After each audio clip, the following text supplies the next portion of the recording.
el tema Claro. del asma, de pequeños que tienen asma y que se ha convertido en la enfermedad crónica más frecuente de la infancia. Así que vamos a interiorizarnos con este tema y ya mismo le doy paso al doctor. Doctor, ¿cómo le va? Bienvenido, buenos días. Muy buenos días, muchísimas gracias por la invitación y bueno, es un placer para mí y es un placer también poder hablar de estos temas. Justo en este momento estamos en el Congreso Argentino de Alergia, así que tocando específicamente estos temas con la población médica, pero que bueno, siempre es dable poder trasladar la información médica hacia la población, así que agradezco el espacio y la posibilidad. No, por favor, doctor, gracias a usted por su tiempo, por su conocimiento. Hablando de esto de Congreso, ¿se enteró algo en el Congreso de que tiene que ver con esto, de que lo sorprendió? ¿Algún dato, algún enfoque novedoso? En sí, si hablamos puntualmente, como estamos en un congreso de alergia, tenemos múltiples tópicos que se van tocando, ¿no es cierto? Pero Ujú. dentro de lo respiratorio hay dos enfermedades que son las habituales. Uno es la rinitis alérgica, pero el asma bronquial es la que es el foco actual de no solamente de comunicaciones y de comentarios, sino que es clases, simposios, eventos con relación a entrenamiento hacia los médicos más jóvenes, etcétera, etcétera. ¿Por qué? Porque es la patología, como usted bien lo dijo, es la patología más frecuente, más prevalente. Eso quiere decir que hay mayor proporción de personas, de niños en este caso, que padecen esta enfermedad. Y imaginemos, ¿no?, que en nuestro país aproximadamente, números un poquito más, un poquito menos, depende de la región, pero alrededor de un 14% de la población, de los niños, perdón, tienen esta enfermedad. Y esto, la mayoría de los casos está subdiagnosticada. Quiere decir que muchos de estos chicos tienen problemas respiratorios, son aquellos que les silba el pecho, que cuando corren, cuando hacen actividad física, tienen dificultad para respirar y muchas veces se acompañan de tos, que muchas veces ellos, y cuando son más chiquitos, cuesta expresar que sienten molestias en el pecho, como esa sensación de pecho apretado, y que, bueno, eso cuando uno va repetidamente a la consulta y pueden hablar con su pediatra, con su médico clínico y hacer el diagnóstico de asma, ahí empieza primero a entender de qué se trata, de que es una enfermedad crónica, inflamatoria, quiere decir que hay una inflamación, y que a partir de eso buscar el tratamiento.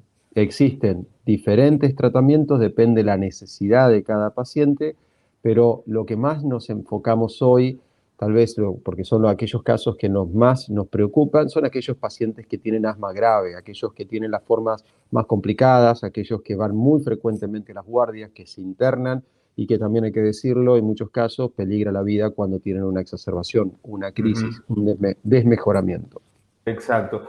Doctor, considerando las edades, considerando también las gravedades, pero estamos considerando también la cuestión geográfica, hay ciertas partes de nuestro país donde, a ver si me sale bien la pregunta, ¿es más grave ser asmático que en otras? Si hablamos de la población general, o mejor dicho, si hablamos de aquellos, vamos a hablar de los niños adolescentes, donde la mayoría de ellos es de causa alérgica, es alrededor de un 80% tienen alergia de base. En Ujú. aquellos lugares que tienen causas de alergia, por ejemplo, a lo largo de todo el año, con una exposición masiva, son aquellos lugares donde tienen donde más impacta en cuanto al control o la pérdida del control y a la calidad de vida. Los lugares más Ujú. húmedos, más ácaros, es así. En lugares más secos, donde las causas de las alergias son otras, donde los pólenes tienen mayor preponderancia, depende de la estacionalidad.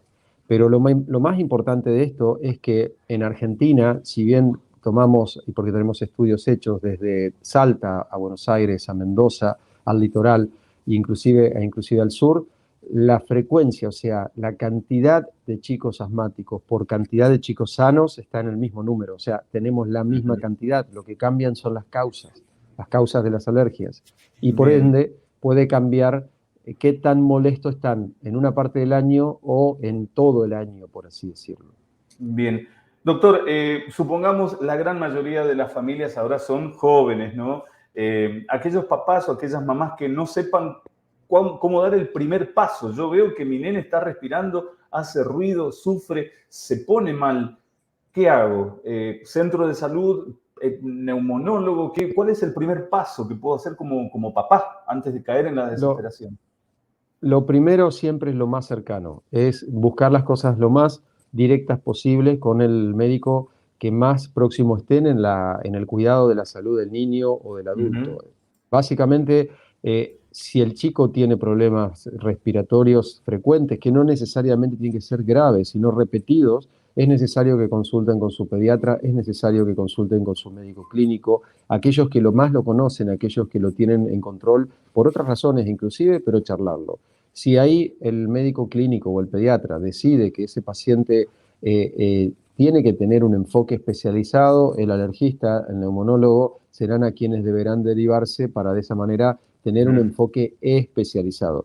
No todos los pacientes necesitan ir a un especialista, sino aquellos en los cuales es necesario porque requieren justamente una visión especializada y porque requieren a lo mejor algún tratamiento también especializado. No nos olvidemos que hoy tenemos, realmente en nuestro país, nosotros tenemos acceso a la mayoría de los medicamentos que se venden en todo el mundo, a los medicamentos, digamos, que realmente en otros países de Latinoamérica ni siquiera los tienen aprobados y nosotros los tenemos disponibles.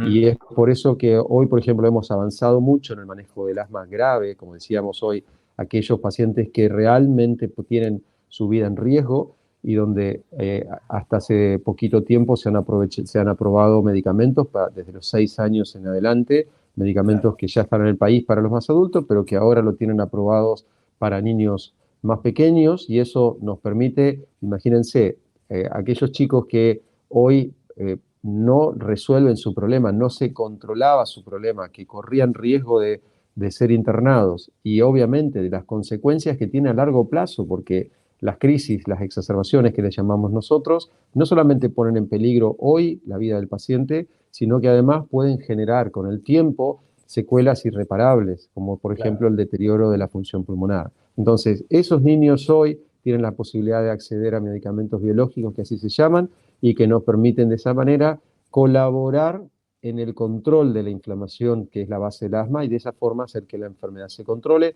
Imagínense que hoy algunos medicamentos como el dupilumab disminuye el 65% la tasa de exacerbaciones, que quiere decir baja. Las exacerbaciones son las crisis, que antes le decíamos crisis, nosotros los médicos le decimos exacerbaciones. Es decir, el chico deja de tener que ir a las guardias y deja de tener que usar corticoides muchas veces inyectables o por vía oral, que sabemos que trae las consecuencias a largo plazo. Entonces, hoy podríamos decir que salvo excepciones realmente muy raras, primero y principal, nadie debería tener su asma sin controlar, si hace las cosas bien, por supuesto, y si tenemos la posibilidad de darle los tratamientos que se merecen. El asma es una enfermedad que es controlable, que es tratable y que se puede hacer, pero que lamentablemente la mayoría de las veces corremos con problemas que son propios del paciente, de la familia o hasta del sistema, ¿no? Y del acceso también. Bien, claro. Doctor, estamos escasísimos de tiempo, casi a punto de cerrar el programa, pero no quería dejar de preguntarle por el tema de los deportes con chicos asmáticos. Que nos diga cortito, ¿cuál es la recomendación? ¿Qué deportes son los ideales? ¿Qué es lo que hay que evitar en este sentido, ¿no? Cualquier persona asmática, desde niños hasta adultos, el deporte es parte del tratamiento. O sea, no es que se contraindica. El chico tiene que estar bien para poder hacer deportes y de esa manera lo va a ayudar a estar mejor. ¿Qué deporte?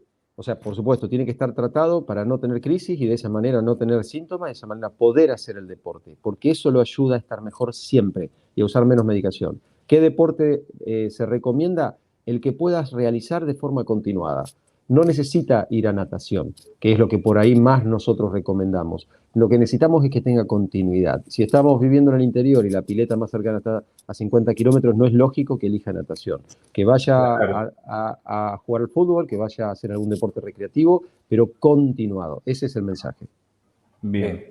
Clarísimo. Doctor, ha sido extremadamente amable, como siempre decimos. La verdad que cuando un profesional se toma un tiempito para charlar con nosotros es valioso. Doctor Martín Mayo, muchísimas gracias por echar luz sobre este tema, advertir más que nada y avisar. Muchísimas gracias a ustedes y bueno, muy amable por la invitación. Un gran saludo a su audiencia también. Por favor, muchísimas gracias. Ahí lo tenemos al doctor Martín Mayo, neumonólogo y alergista, hablando de esto, el asma, sobre todo en los chiquitos, ¿no? En los niños. No perder tiempo, actuar en consecuencia. Sabemos que por ahí las guardias pueden estar un poco atiborradas, pero bueno, bien vale la salud de nuestros pequeños para poder salir adelante con este mal. Hasta las 14, El Interactivo.